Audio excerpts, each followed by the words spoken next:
Not long after enlisting in the Indian Armed Forces, Kali was disappointed to learn that women were not allowed to serve in combat units. This led her to establishing a private security company that would operate within India's borders. Later on, she would broaden her reach and founded the PMC, Nighthaven, that would operate across the globe.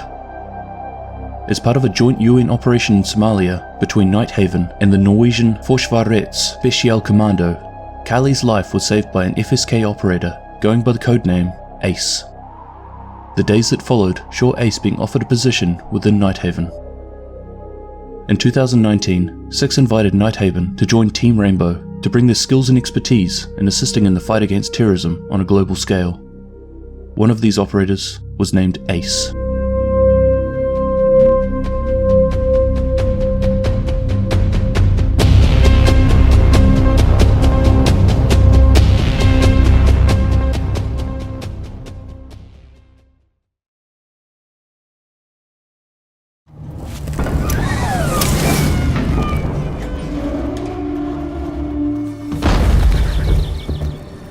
There is no chasm too wide, no wall too thick, that will stop me from bringing you home.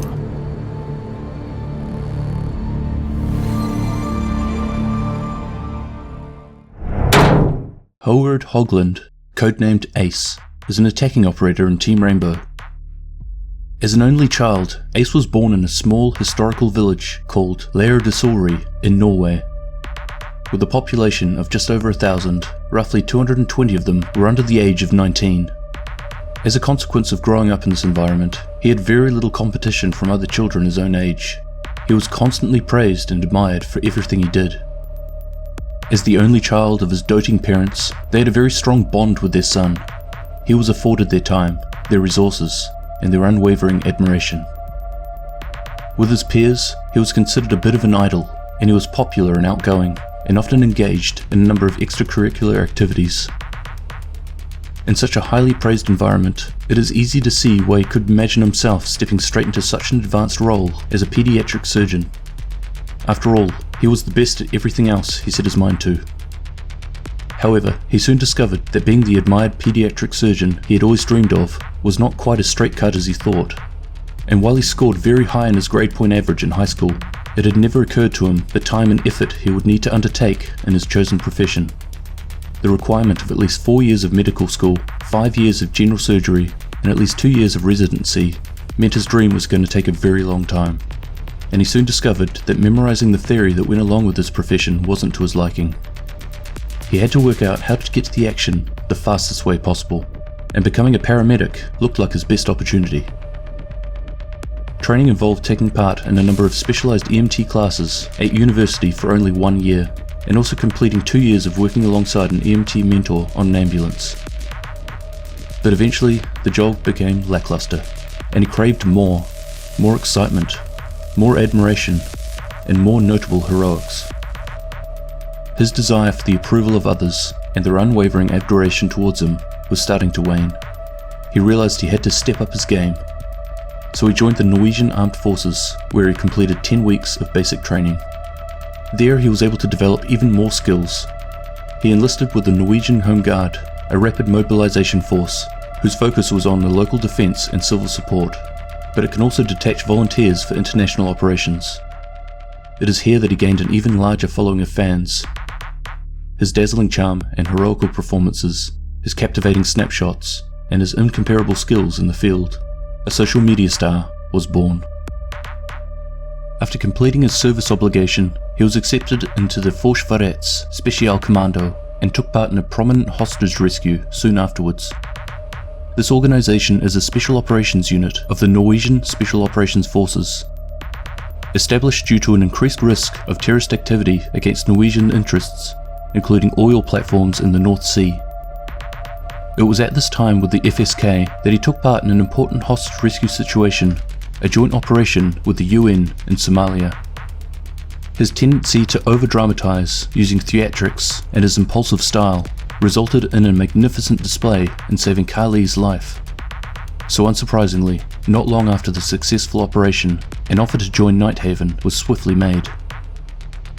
Frontline disaster relief takes a certain type of person. It often involves outlining the potential outcomes of the options available, and then comparing these outcomes to determine which was the best option. Risks can be identified, classified, and compared to make the choice between acceptable and unacceptable outcomes. And although Ace at first glance might not fit the profile, as he can come across a bit brash, self-interested, and arrogant. He seems to have a certain innate drive in protecting the welfare of others. He's ambitious, but he goes to lengths to make sure that none are harmed by his actions. He is capable of making those in his care feel safe and secure, whether he's gingerly making his way to a trapped avalanche victim or tending to a broken bone. It's his assertiveness and self-assurance that allows him to overcome his emotions in these dangerous missions. The photo opportunities he gains through his work provides him with an enticing portfolio online. He is a personification of the perfect upstanding citizen, a golden boy, and it was only further reinforced when he was conscripted into the army and his subsequent role as a combat medic. His time with the Norwegian Armed Forces has honed his rescue skills. As an EMT, he projects a calm confidence in even the most stressful situations. To his followers, he is the ultimate hero, and he craves the positive publicity and attention he receives. Social media has allowed this small-town boy the opportunity to highlight his many feats to the world. He always seems to know exactly where to stand for the perfect shot, whether it's creating a breach for his teammates or smiling for the camera. But behind the facade, there must surely be a struggle. How can a person always be so switched on, composed, and seemingly perfect? His desire to tightly control how he's perceived by others must undoubtedly be exhausting at times. Like any individual, no matter the reputation, he has insecurities. It's just that they are in no way crippling to his image. His followers from around the world, they see him as the hero he wishes them to see. He wears his social mask well, he hides his true feelings and any self-doubts from the world, because that's his job, as an EMT, as a member of Nighthaven, and as a social media star, to be the perfect soldier. When working with others, he is charismatic, friendly, and sociable, and he excels in working closely with his peers.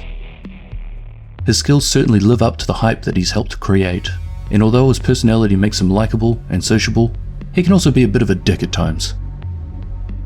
However, he is valued by others around him, at least until the time comes to give an interview after a successful mission, and then it's all ace, ace, ace.